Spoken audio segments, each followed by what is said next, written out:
In the first trial of a close Trump advisor connected to the January 6th insurrection, a federal jury, I should say, found Steve Bannon guilty on all counts of contempt of Congress. The former Trump advisor defied the House Select Committee subpoena, claiming executive privilege. Our digital investigative reporter Jordan Fisher was inside the courtroom every day during this trial. And Jordan, the jury really didn't take too much time here.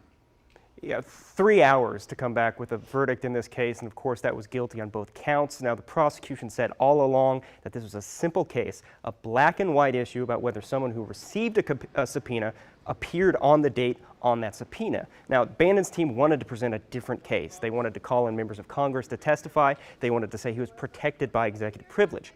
They didn't get to submit that case. Instead, what they did on the stand was spend a lot of time asking the chief witness about a book club she was in with one of the prosecutors several years ago. And that's what the jury had to weigh against this date on the subpoena and evidence that on that date, Steve Bannon did not show up, did not permit documents. And so when they came back, guilty on both counts. All right, so we know these are misdemeanor charges. So what kind of sentence is Bannon looking at here?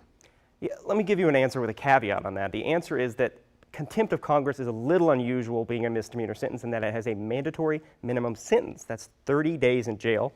The maximum is up to a year in jail, but because Steve Bannon has never been convicted of a crime before, it's likely to be on the lower end of that. Here's the caveat. His team is already prepping an appeal to the D.C. Circuit, and it's not uncommon at all for judges to stay sentencing while that process works itself out. And Bannon's team feels very confident about that appeal. Here's what his attorney, David Schoen, said outside of court today.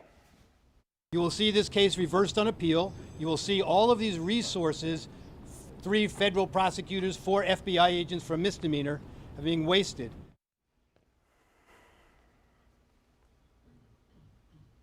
All right, Jordan, so we know Bannon is the first Trump advisor to go to trial for contempt of Congress. What do you think the verdict today means for those other advisors facing the same charges?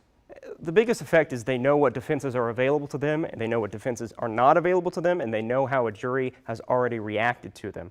Now, there is one other defendant in a contempt of Congress case who has been charged. That's former White House trade advisor Peter Navarro.